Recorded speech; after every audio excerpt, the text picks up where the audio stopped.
tarde. Bom, eu não vou falar hoje sobre algum assunto que Pietro Baldi abordou. Eu vou tentar falar um pouco sobre a vida dele. Eu sei que muitos de vocês já sabem bastante sobre tudo, sobre a vida e sobre a obra. Mas, de qualquer maneira, eu espero poder acrescentar mais um pouquinho. E vamos começar, então, com o nascimento de Pietro Baldi. Era uma tarde quente do verão italiano. Na Itália, o verão é de julho e agosto. Começa final de junho e vai até meados de setembro. Então, era uma tarde quente de agosto. O sol ainda brilhava, mas já ia se pôr, porque lá escurece muito tarde no verão. Então, o silêncio da noite iria cair sobre as ruas de uma pequena cidade da Itália, uma pequena cidade medieval, Foligno. Aquelas terras da Úmbria seriam invadidos por um manto de sagrado e de mistério. Aquelas terras que outrora haviam sido pisadas por Santa Clara, por São Francisco e por tantos outros santos. O silêncio pairava. Mas, de repente, um vagido rompe aquele silêncio. Pietro acabara de nascer. Era o dia 18 de agosto de 1886. Nascer é uma coisa tão simples, tão normal, tão comum, que ninguém dá muita atenção. As pessoas geralmente não dão muita atenção, muito valor a coisas maravilhosas que acontecem na vida.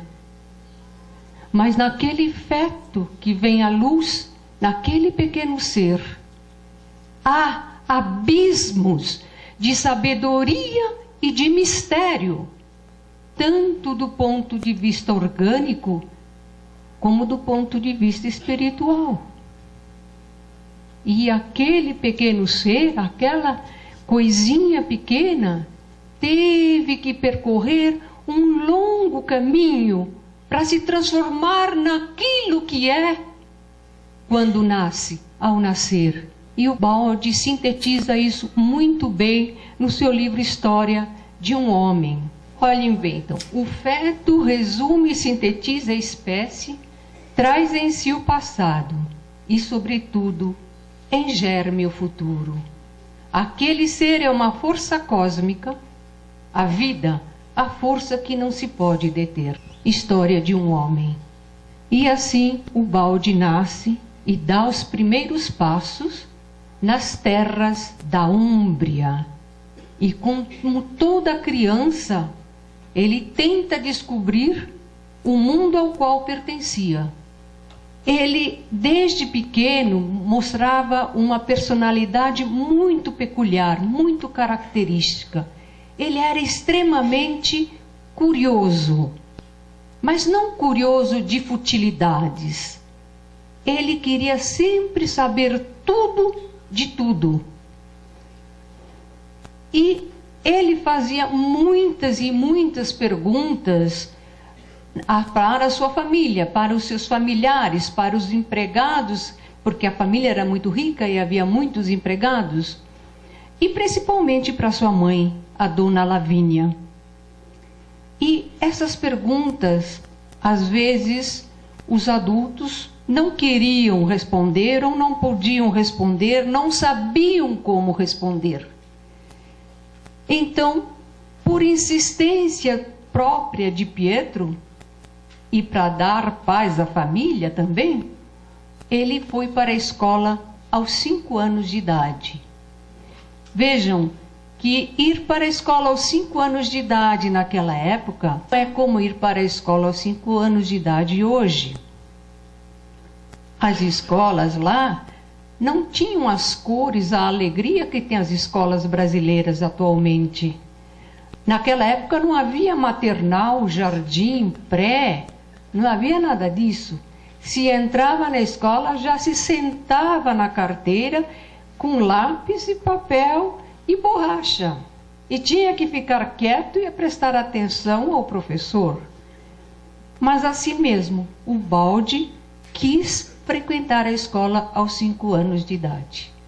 E ele cresce, normalmente, como toda criança, mas ele logo percebe que a escola não correspondia àquilo que ele tinha pensado, não correspondia às suas expectativas. Mas, por outro lado também, ele percebe que aquele convívio com seus colegas, com os professores, com outras pessoas que frequentavam a escola, lhe oferecia um ensinamento de um valor enorme, de um valor incalculável, um conhecimento que não estava escrito nos livros. Chega uma hora que ele está já no ginásio e finalmente ele se entusiasma por algum assunto na escola. Um dia, quando já estava no ginásio, ouviu o professor de ciências pronunciar a palavra evolução. Como ele mesmo conta no seu livro História de um Homem, foi um relâmpago, um susto e depois trevas. O que teria acontecido? Que ideias teriam passado em sua mente? Não compreendeu bem na hora, mas aquela ideia e evolução seria o eixo de sustentação de seu destino. Então, vejam que ele já adolescente, deveria ter talvez uns 12, 13 anos, ele já sentiu um arrepio com a palavra evolução. E uma coisa ele também percebeu quando jovem, ainda no ginásio. Ele percebeu que ele tinha uma capacidade perceptiva muito apurada e uma intuição muito grande. E, como eu já disse, ele era uma pessoa extremamente curiosa, queria ir a fundo das questões. Então, ele começou desde jovenzinho a procurar entender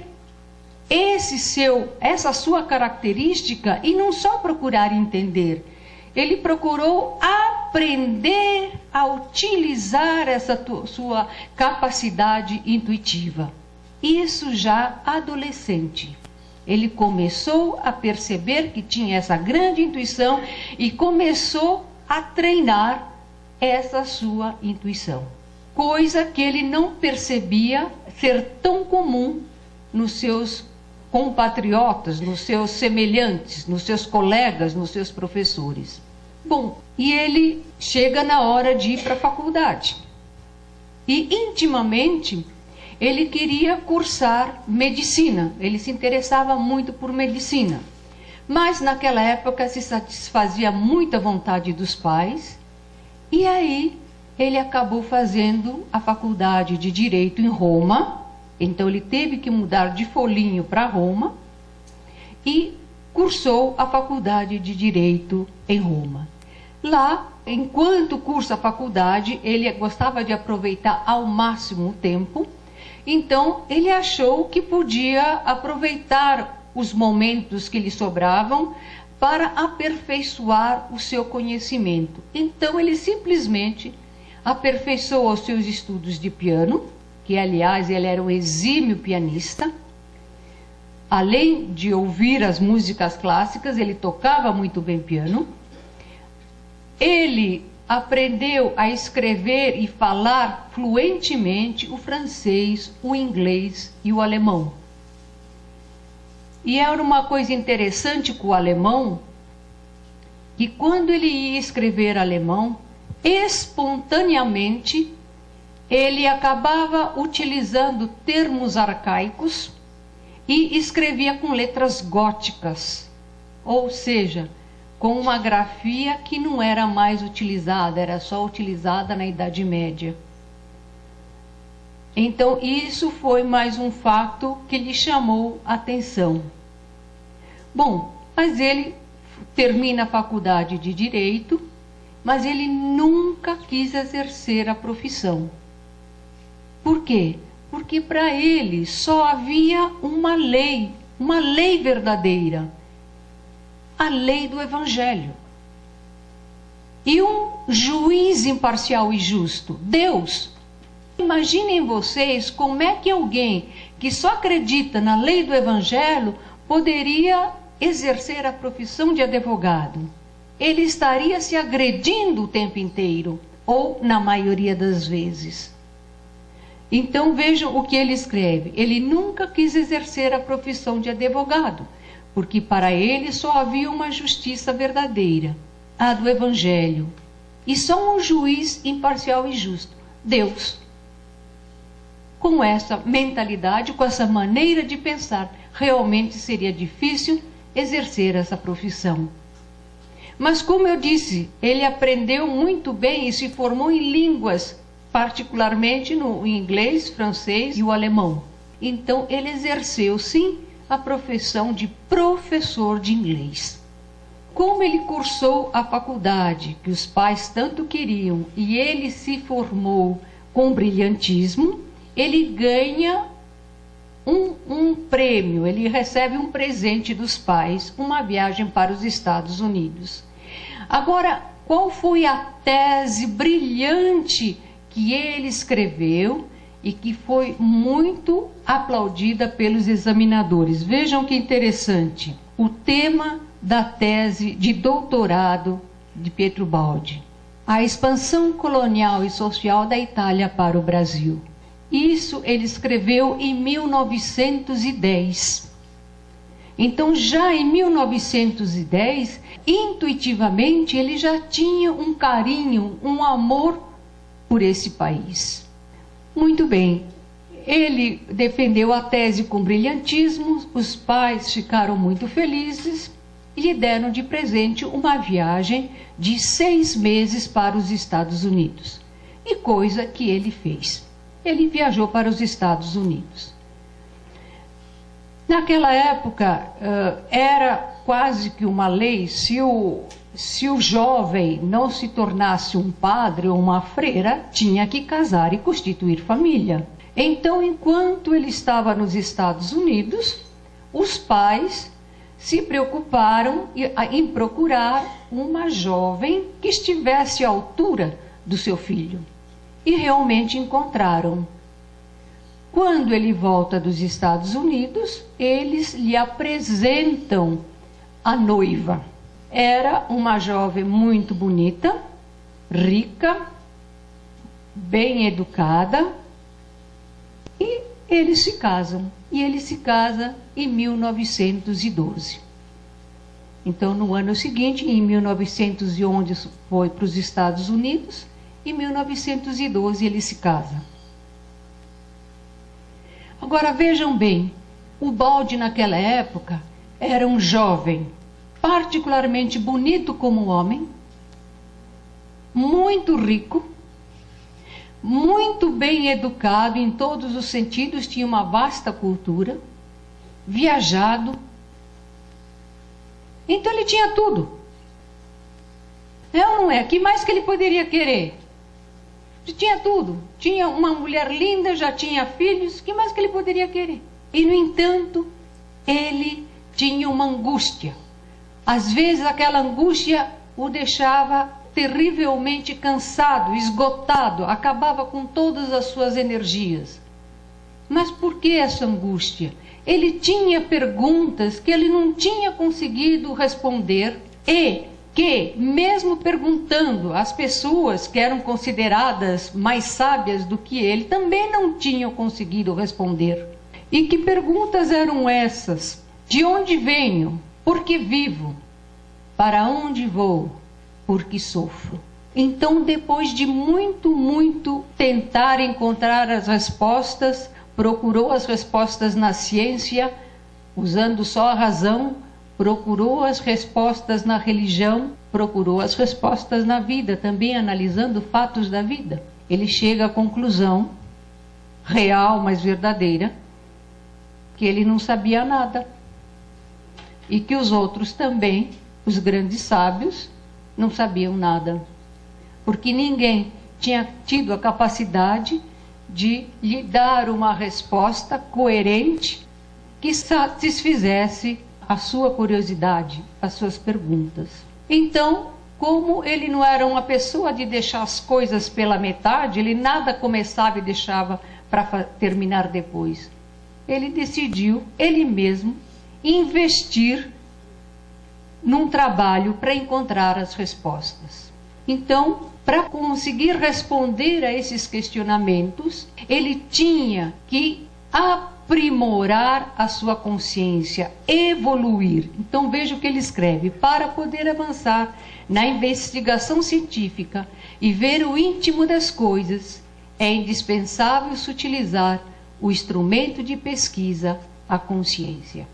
Ele percebeu que ele tinha que começar a realizar um trabalho para aprimorar a sua consciência. Como ele diz, se quisermos avançar na ciência, se faz necessário não mais apenas microscópios, telescópios e outros instrumentos, mas sim bondade de vida e retidão de intenções, como correntes positivas que pesam sobre o fenômeno. Então não adiantava ter um laboratório super equipado, um mecanismo de ultimíssima geração, se você não tivesse a bondade de coração e a boa intenção. Então ele começa um trabalho intenso de introspecção, de reflexão, de crescimento espiritual. E um dia, quando ele estava andando, ele gostava muito de passear na frente do mar. Ele olhava para o mar assim e às vezes ficava parado muito tempo com os pensamentos distantes. Então, no momento de contemplação diante do mar, ele recebe a intuição que matéria, energia e espírito são a mesma substância. Eu repito, ele intui, ele recebe essa intuição que matéria, energia e espírito são a mesma substância e que a única coisa que as diferencia é o estado cinético. E o que é o estado cinético? É o movimento, ou seja, matéria, energia e espírito são a mesma substância, com a única diferença, o movimento. O movimento na matéria seria rotatório, na energia ondulatório e no psiquismo vorticoso, como um turbilhão. E que se esse movimento parasse, a matéria de todo o universo se reduziria a uma pitada de pó. Imaginem vocês estarem olhando para o mar e vir essa intuição, essa iluminação. Com certeza ele ficou feliz, porque de alguma maneira já tinha uma resposta mais coerente àquelas perguntas. Mas ele não se deu por satisfeito. Por quê?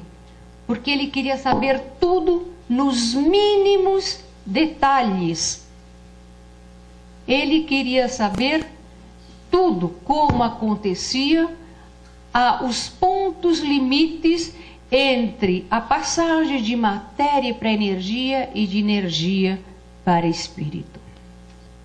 Ele, depois dessa iluminação, desta intuição, ele escreve esse livro, A Grande Síntese, durante 4 verões. No verão de 32, de 33, 34 e 35. Por que nos verões? Porque era no período que ele estava mais descansado, com menos trabalho, porque ele dava aula de inglês. Depois dessa intuição, ele escreve muita coisa. Mas vejam que interessante. A obra de Ubaldi, toda a obra, ela se caracteriza por um cunho de ética e de moral. Mas não só isso, se caracteriza por fé e principalmente por amor a Deus. Mesmo ele tendo intuído uma intuição, digamos, científica, quando lemos a Grande Síntese, não deixamos de ver o misticismo que há nesta obra. Ele teve essa intuição com mais ou menos uns 27 anos, por aí. Para ele conseguir realmente deixar claro para si e para os outros toda essa intuição, passaram-se quase 20 anos. Quase 20 anos se passaram. Por quê? Porque, como ele dizia, o farol só ilumina, não faz o caminho. Então ele tinha tido a iluminação, agora ele deveria cursar o caminho. Ele deveria chegar lá com as pernas, ele deveria chegar lá com seu esforço material, ele deveria entender para si e para os outros como chegar a essa explicação. E aí foi somente em 1932 que ele vai escrever o primeiro capítulo de A Grande Síntese. Mas vamos voltar um pouquinho. Ele continuava ainda com essa aflição, com esse dilema. Ele tinha uma vida boa, ele tinha esposa, família, rico, como disse, bem casado, e no entanto aquela angústia o martirizava. Por que o martirizava? Porque ele estava, na cabeça dele pelo menos, ele estava conduzindo uma vida que não era de acordo com a lei do Evangelho. Talvez fosse, mas para ele não era. Ele achava que ele só poderia pagar o seu sustento através do seu trabalho. Ele não achava justo usufruir de toda aquela riqueza que ele tinha ganho. Ganho como herança, ganho como dote. Então, ele, depois de muito refletir, de muito lutar internamente, ele toma uma decisão. E o que acontece? Durante 2 noites de uma luta intensa, emocional e moral, ele decide renunciar a toda a sua riqueza e se sustentar somente com o seu trabalho. Então, o que acontece com ele? Com esse sofrimento, ele começa a sentir umas adversidades que estavam estrangulando os pontos estratégicos do seu inferior, porque só assim poderia conquistar a luz do céu. Então, vejam, ele faz essa renúncia da parte material, que era a parte do seu inferior é que estava gostando desse luxo, dessa comodidade. A luta, na verdade, que estava se travando, a angústia, era do seu eu superior com o seu eu inferior. Não compreendia, mas Deus o vigiava. Aquilo que ele sentia como sufocação era antes de expansão. Aquilo que ele sentia mortal era introdução à vida. Aquela opressão lenta que o arredava das coisas humanas o conduzia para as coisas divinas. Então, o seu sofrimento era essa luta entre essa parte espiritual, que queria uma coisa, e essa parte mais material, que, claro, se acomodava com as comodidades materiais. E aí, ele decide realmente renunciar a todos os seus bens. E ele gostava muito de andar sempre, mas nas férias ele costumava de andar, se o tempo permitisse, todo dia de manhã e à tarde. E nas 2 noites que se seguiram à renúncia, ele também sai para andar como de costume. E ele, nessa ocasião, ele estava num lugar chamado Colle Umberto, que é Colina de Humberto. E ele sai para andar, essa colina fica perto de Assis. Para aqueles que foram para Assis, devem ter passado lá perto dessa colina. Ele sai para andar e o que acontece? Olha, é tão lindo que eu achei melhor copiar como ele mesmo escreve no seu livro História de um Homem. Aquele homem subia a colina com o coração leve, envolvido na euforia de uma grande triunfo espiritual. Que triunfo espiritual! Ele tinha conseguido realmente se desprender de toda aquela riqueza material, que é um triunfo espiritual. Uma espécie de potente vibração, alta tensão, se estava concentrando dentro dele. Ao mesmo tempo, ele sente confusamente que alguma coisa, ainda não perceptível, se estava condensando à sua volta, sem ainda uma forma definida. Então, ele sente alguma coisa acontecendo ao redor dele, com a sua intuição já bem apurada, mas ele não sabia definir o que era. Uma capacidade perceptiva diferente da normal o advertia da presença de outros seres perto dele, vivos, entidades pensantes como ele, mas ainda não conseguia individualizá-las. Continuou a subir a colina, tudo ao redor era silêncio. Sentiu como se sua alma saísse da prisão do corpo, superando, entrando em outra dimensão, onde não há nem espaço e nem tempo. Foi assim, com outro tipo de visão interior, que ele percebeu duas formas ao seu lado, cada uma com sua típica vibração individual que o definia como pessoa. Foi assim que ele pôde logo definir com clareza que à sua esquerda estava a figura de São Francisco e à sua direita a figura do Cristo. Ambos o acompanharam por aproximadamente 20 minutos e depois a visão se desfez. Imaginem vocês estarem andando e de repente perceberem a companhia simples, banal de São Francisco e Cristo andando com vocês. Não é? Não dá para imaginar. Ele conta que não houve colóquio, não teve conversa, não houve transmissão de palavras. Mas era necessário ter? Imaginem vocês se precisa ainda conversar com São Francisco, não é? Então, durante 20 minutos o acompanharam em total silêncio. Silêncio em parte. Porque quando o balde saía para passear, sempre o cachorrinho do caseiro o acompanhava. Um misticinho, sem raça definida. Não é? Não pode falar vira-lata, que é depreciativo.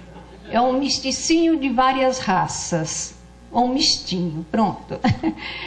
E esse cachorrinho sentiu a presença de alguma coisa diferente, talvez de seres, de pessoas, e ele ficou latindo e pulando ao redor dele. E quando a visão se desfez, o cachorrinho tranquilizou e continuou andando. Esse fenômeno realmente foi mais do que uma confirmação para o balde de que ele havia tomado a decisão correta. E que a decisão dele também não era muito simples, era seguir o seu destino e realizar uma obra para o bem da humanidade, ou seja, seria o cumprimento do seu dever, seria o cumprimento do objetivo pelo qual ele havia nascido. Isso aconteceu dia 14 de setembro de 31. No mesmo ano, no Natal, ele se encontrava na Tenuta Santo Antônio. Tenuta é chácara, em italiano. Então, uma chácara Santo Antônio. E na noite de Natal, depois da costumeira ceia, ele se retira para o quarto e faz sua meditação. Toda noite ele meditava, antes de se deitar, ele fazia uma análise dos seus atos, fazia uma reflexão e entrava em comunhão com Cristo.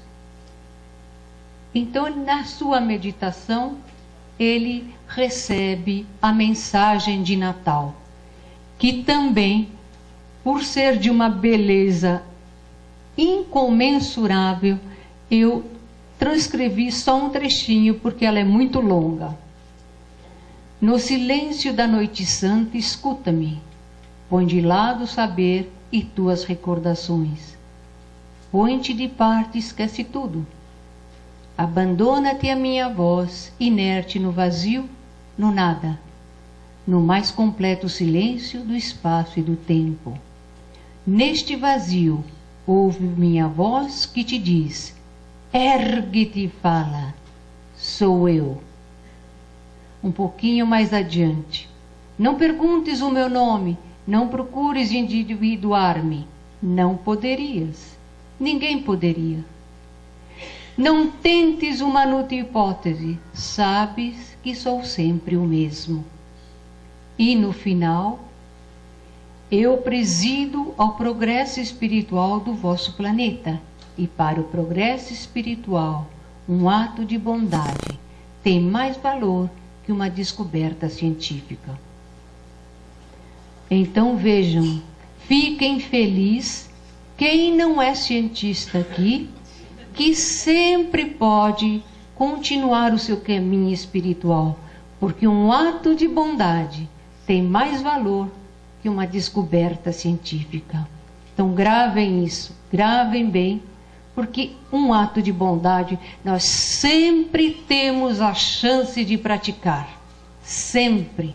A cada dia nós temos no mínimo umas 10 chances de praticar um ato de bondade. Quem é que passa essa mensagem para Pietro Baldi? Sua voz. Se identifica como sua voz, que diz: não perguntes o meu nome, não procures individuar-me, não poderias. Ninguém jamais poderia. Daqui em diante é um marco. O Baldi passa a receber a sua voz, essa entidade que se comunicava com ele, teoricamente sem nome, porque ele não deu. Nós damos, mas ele não deu. Ele chamava de sua voz, até o seu desencarne. Aqui eu fiz uma relação de algumas datas importantes. Em 86 é o nascimento, em 14 de 9 de 31 a aparição de São Francisco, e essa é a mensagem de Natal. Já no começo do ano seguinte, na Páscoa, sempre da sua voz, ele recebe a mensagem da ressurreição. E ele inicia a escrever a grande síntese. Finalmente, ele estava pronto para conseguir redigir aquela intuição que ele tinha tido 20 anos antes. Então vejam quanta dedicação que ele teve para poder escrever esse livro. E daqui para frente, essa sua voz sempre lhe trazia mensagens. Então, ou ele escrevia uma mensagem, ou ele escrevia um capítulo de A Grande Síntese.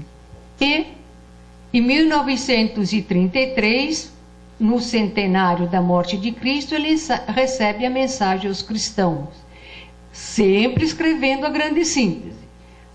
E em 1933 também, ele recebe a mensagem aos homens de boa vontade, sempre escrevendo A Grande Síntese. Finalmente, no dia 23/8 de 35, 4 anos depois, ele recebe de sua voz o último capítulo da Grande Síntese, que se intitula A Despedida. Daí para frente, ele sempre escreve outros livros maravilhosos, sempre intercalando com mensagens, que eu não relacionei todas. Em 36, as Nures, em 37, a Sese Mística. Em 1938, na Europa e no mundo inteiro havia uma grande tensão, porque se ameaçava a Segunda Guerra Mundial. E ele talvez tenha sido por esse motivo, ou talvez porque ele já estava se preparando para escrever um livro extremamente importante, que é a História de um Homem. Ele, no verão de 38, ele vai para a França. Ele queria realmente visitar e olhar nos mínimos detalhes, como sempre, o Palácio de Versalhes. E foi o que ele fez. Ele passou o verão na França. Em 39, infelizmente, como ele já havia pressentido, ele já tinha essa sensação, ele já sabia que a possibilidade da Segunda Guerra era muito grande, ela realmente acontece. Acontece a Segunda Guerra Mundial. Mas ele sente também que aquele sofrimento que ele sentia no ar não era só mundial. Tinha algo mais, alguma coisa de ruim ia acontecer com ele. Não é uma coisa ruim, uma coisa que lhe causaria sofrimento. Porque na verdade não tem nada ruim e nada bom. Tem coisas que causam sofrimento e coisas que causam alegria. E de fato é isso que acontece. Os dois livros maravilhosos, a Grande Síntese, que ele tinha demorado 24 anos para escrever, e a Sese Mística, foram colocados pelo Index Prohibitorum pela Igreja Católica. O que é Index Prohibitorum? A Igreja Católica proibia a todos os seus fiéis de lerem esses livros. Talvez vocês achem, mas a Igreja proíbe, eu compro e leio. Mas mais interessante ainda, vamos ver por que ela está proibindo, não é? Mas lá na Itália, ainda mais naquela época, a cabeça das pessoas é muito diferente. Em primeiro lugar, que lá não tem essa variedade de religiões. Lá se é católico e ponto, ou então ateu. Não tem essa história de eu sou católico, eu sou espírita, eu sou budista. Hoje já é diferente, mas naquela época, quando eu era criança que estava lá, não se tinha possibilidade de ter outra religião na Itália. Se era católico ou ateu, ou morreu o assunto. E os ateus eram os comunistas. Acabou. Então, a igreja, tomando essa decisão de colocar os livros no Índice Proibitório, ela estava literalmente proibindo de todos os italianos e todos os católicos do mundo lerem esses livros. E o Baldi, ele tinha uma característica muito marcante na sua personalidade. Ele era muito sincero, muito honesto, muito verdadeiro. Ele não tinha inventado nada. Ele tinha escrito aquilo que ele tinha recebido e ele tinha certeza que aquilo lá era uma intuição de um plano superior. Não era invenção dele, ou não eram manifestações psicológicas do seu inconsciente. Porque ele tinha se dedicado desde jovem a pesquisar esse seu lado intuitivo, se vocês lembram que eu falei. Ele, desde adolescente, ele percebeu essa grande intuição que ele tinha, essa grande percepção, e ele não se satisfez em perceber, ele foi pesquisar. Foi aprender a utilizar. Então, quando ele recebeu intuitivamente, ele tinha certeza que aquilo era verdadeiro, de uma entidade superior, que não era uma manifestação do seu inconsciente, ou porque ele tinha tomado um cálice a mais de vinho. Nada disso. Era realmente uma manifestação de um plano superior. Tudo bem que agora já não existe mais o Index Prohibitorum, mas enquanto existiu, era levado muito, muito a sério.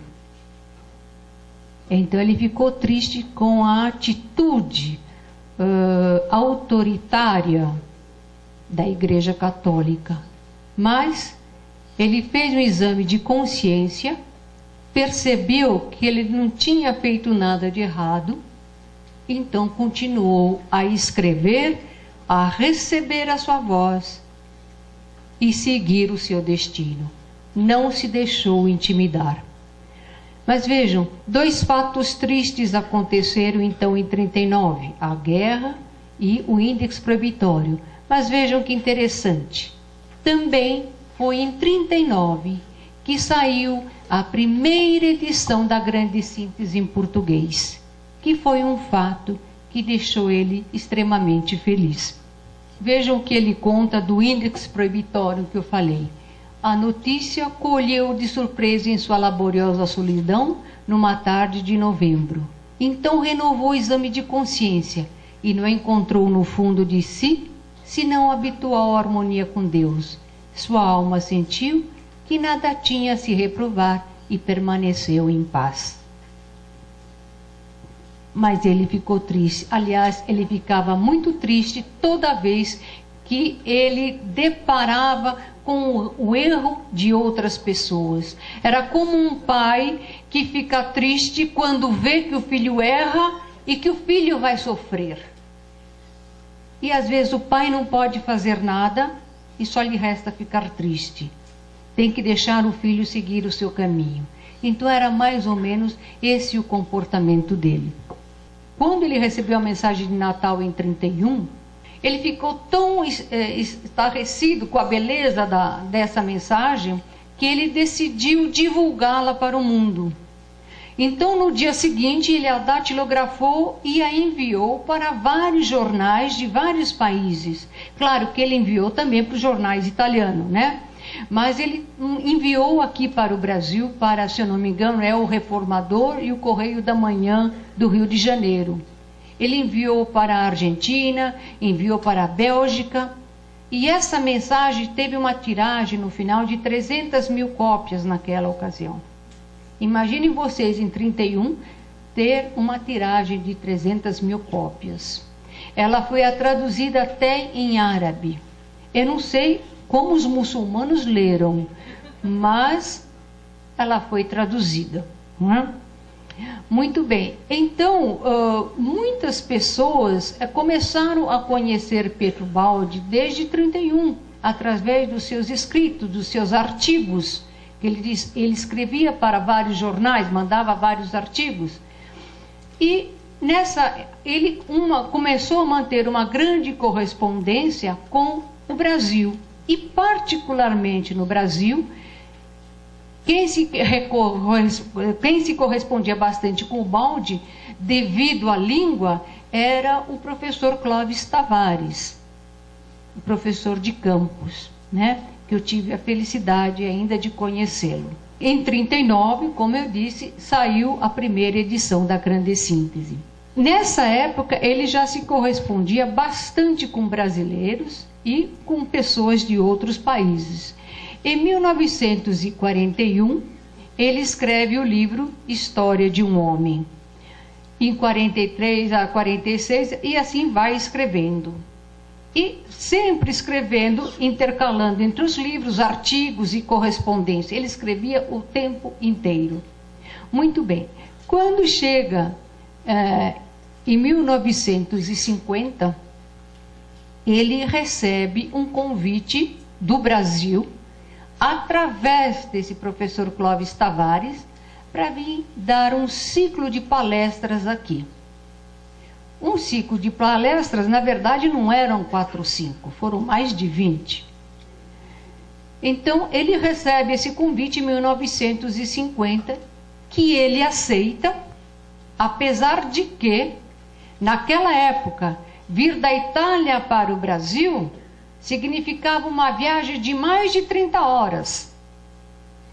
Pensem vocês, ficar naquele quadrimotor mais de 30 horas. Não era coisa muito simples. Mas ele sempre pensava no bem dos outros. E assim, se era para o bem da humanidade, ele viria ao Brasil dar essas palestras. Tudo decidido, tudo combinado. No inverno de 51, portanto de 50 para 51, né? Dezembro de 50, janeiro, fevereiro de 51, se tem um inverno muito rigoroso na Itália.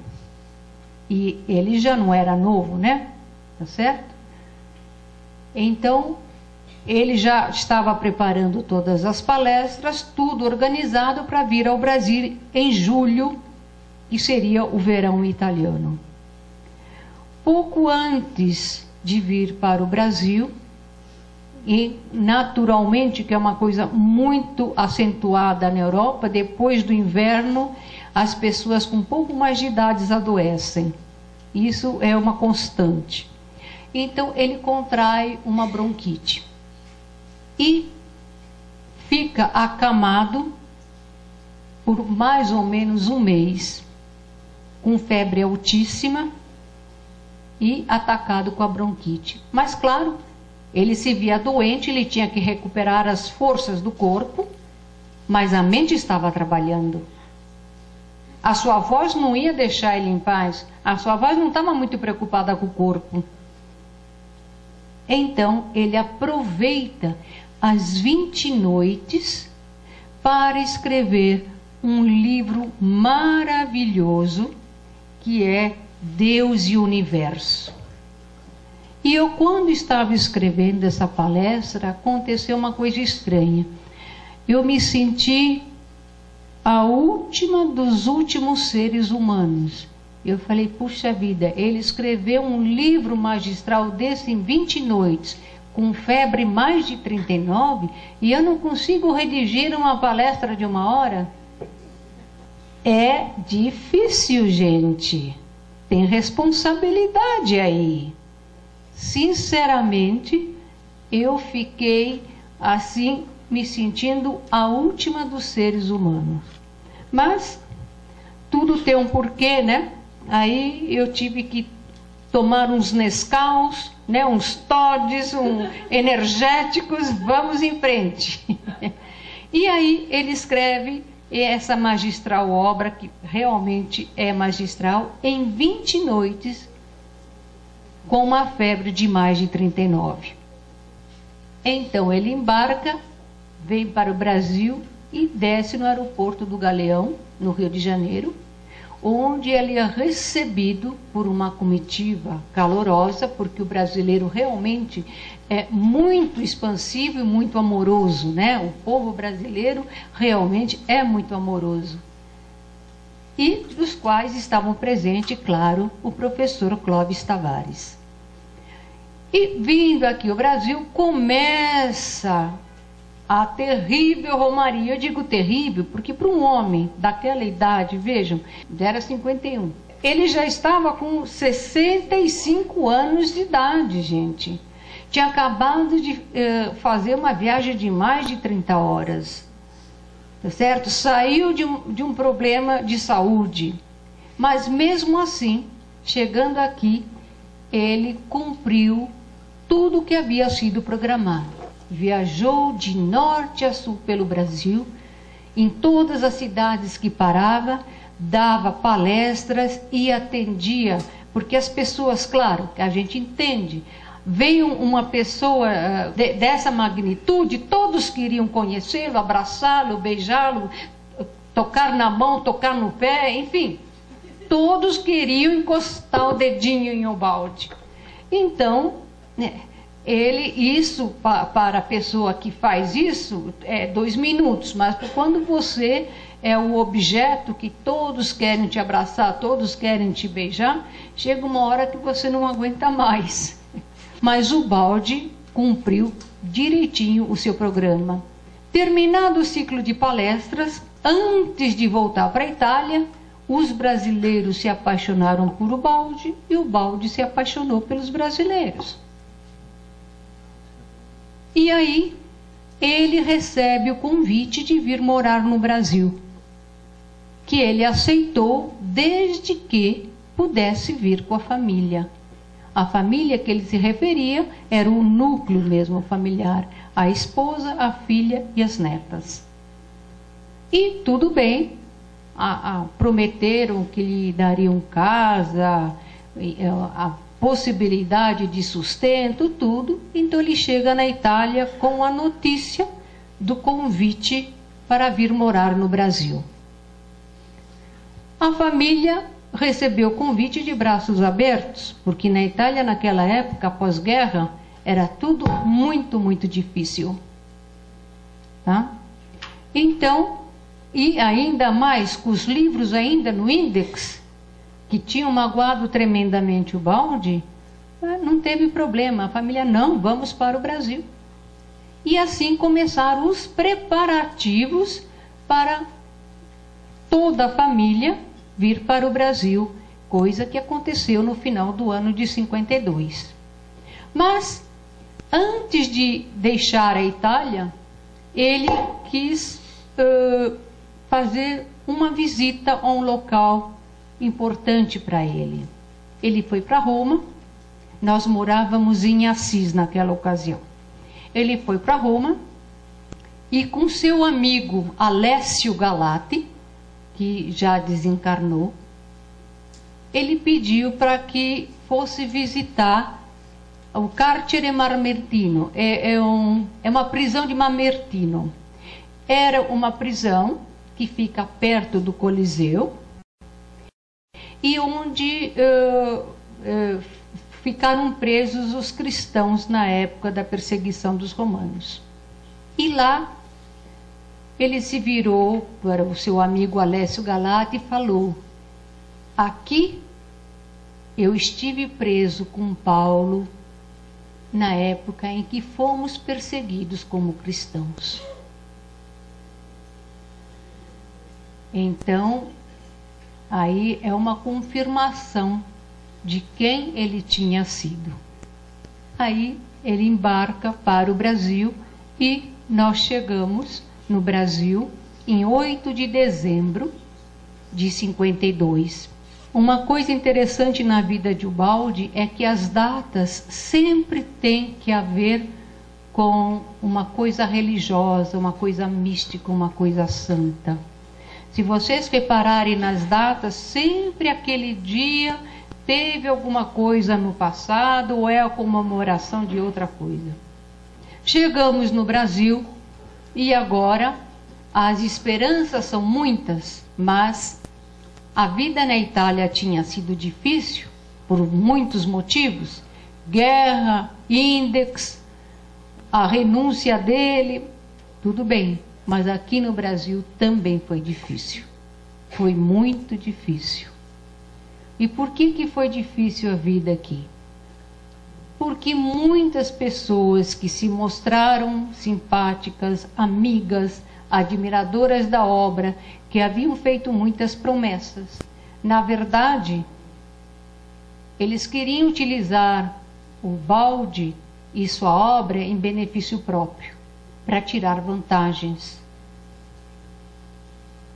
E quando isso ficou difícil, se tornou difícil, lhe viraram as costas. E mais, às vezes, até tentavam falar mal.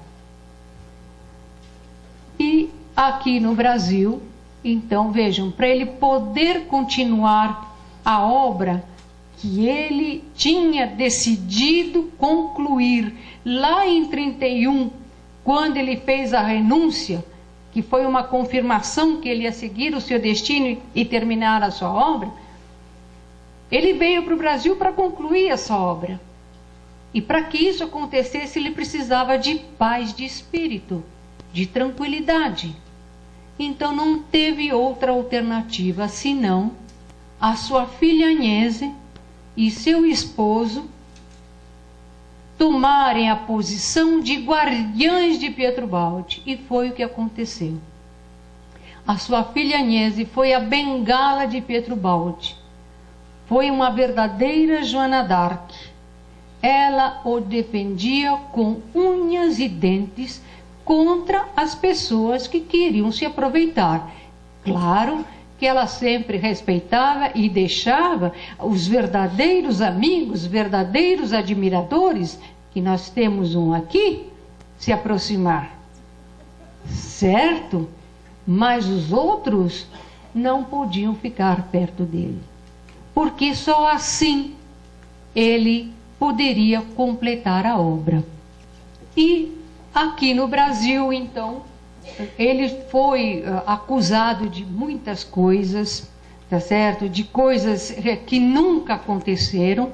Então ele escreve para todos os brasileiros: apresento-me como homem. A autoridade que me inspira mediunicamente e sobre mim exerce autoridade no pensamento e na ação, deve ter um representante terreno, alguém que assuma todo o peso de luta e de responsabilidade, que totalmente se expunha, moral e fisicamente, aos perigos de uma realização novíssima, ao trabalho que toda grande conquista e todo progresso impõe, a necessária atenção para ultrapassar todos os obstáculos. Então, ser representante da sua voz não era uma coisa tão simples, porque nós temos problemas normais como homens e mulheres e pessoas encarnadas.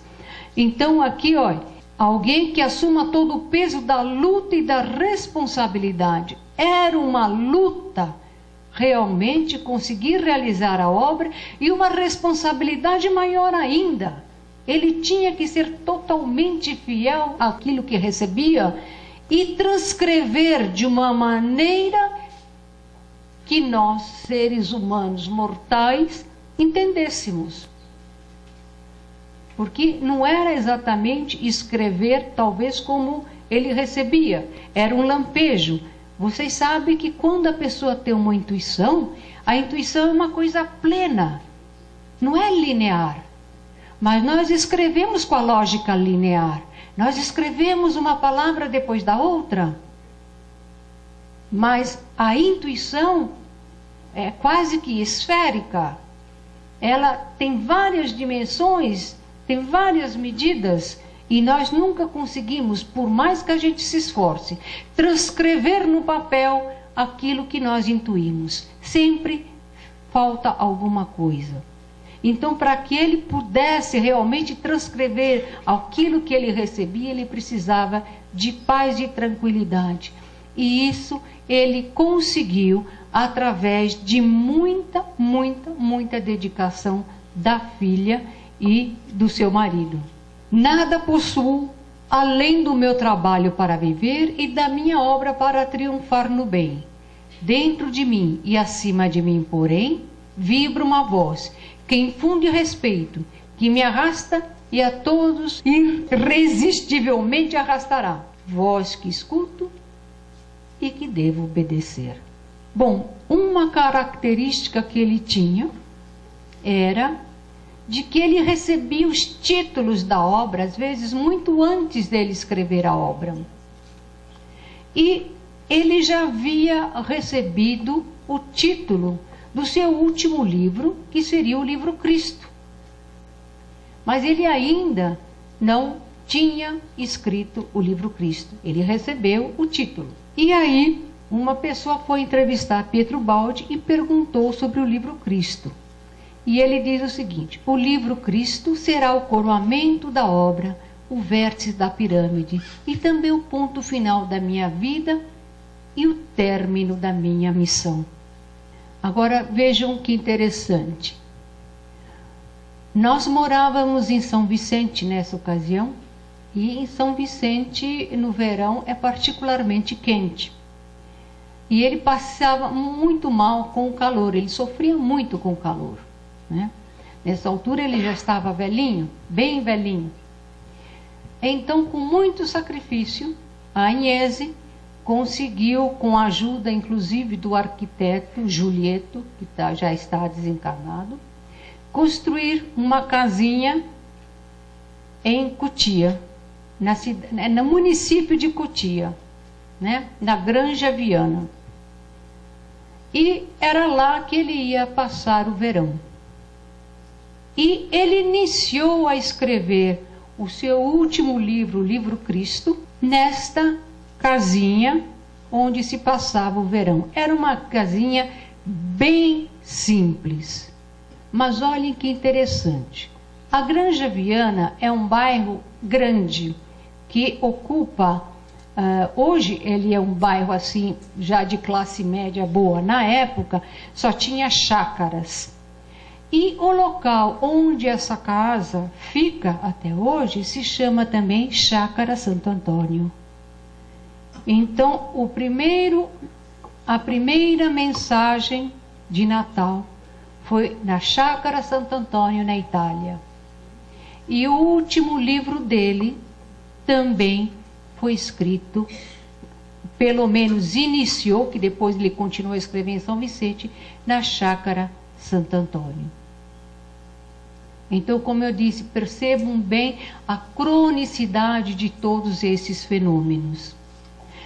Muito bem, ele já estava velhinho, ele tinha dificuldade em escrever, então muita coisa ele gravava. Ele tinha um gravador daqueles antigos, né, com 2 rolos de fita, e aí depois a Agnese transcrevia, datilografava os livros que ele escrevia. E ele a saúde dele começa a piorar e ele tem pressa em terminar o livro Cristo. Ele é internado mais de uma vez no Hospital São José em São Vicente, e até que no final do ano de 71 e começo de 72, ele ainda não terminou o livro Cristo. E eu me lembro que a Agnese, minha mãe, ia lá, e ele com muita dificuldade, porque ele tinha efisema pulmonar, então ele tinha muita dificuldade em respirar. Ele falava com dificuldade e minha mãe registrava no gravador e depois levava para casa aqueles rolos de fita e os transcrevia. Então, quando chega realmente...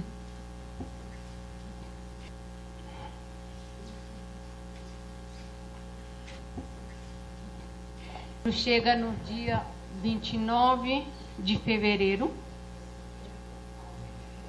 de 72, às 0h30,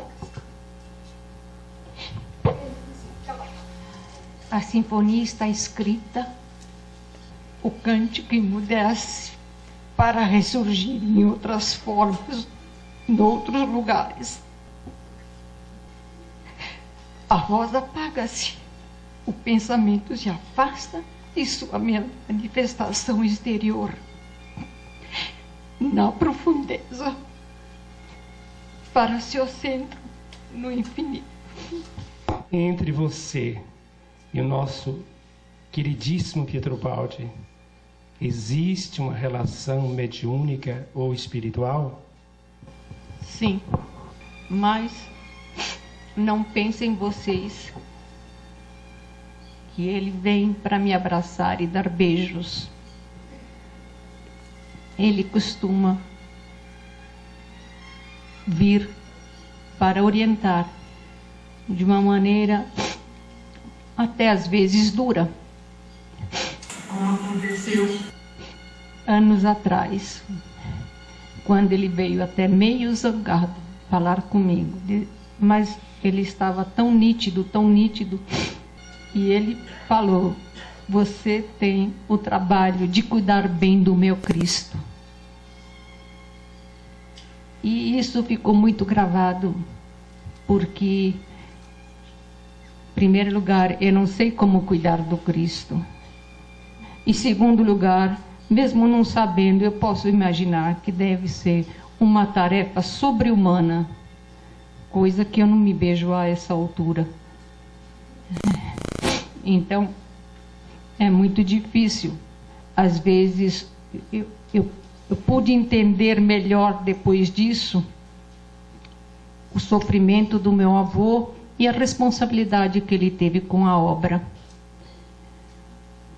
porque você seguir as palavras, a orientação de uma entidade tão superior, eu não posso imaginar, não consigo imaginar, está além da minha capacidade.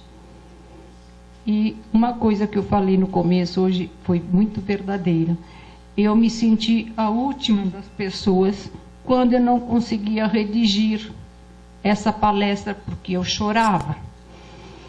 Enquanto meu avô escreveu um livro magistral, Deus e o Universo em 20 noites, doente. Olhem a diferença. Ele escreve um livro daqueles em 20 noites e eu não conseguia redigir uma palestra de 1 hora. Aí comecei a medir o meu potencial e eu cheguei a uma triste conclusão, que ele não fez uma boa escolha. Mas, de qualquer maneira, eu vou tentar me esforçar. Foi dito aqui, há uns dias atrás, por um amigo espiritual, que Pietro Baldi havia confirmado a sua presença neste congresso. Você, com a sensibilidade que Deus lhe deu, pôde, neste congresso, até o momento, sentir a presença do seu avô? Com certeza. Dele e de mais algumas entidades maravilhosas, não só dele. Você não quer que nomeie, né?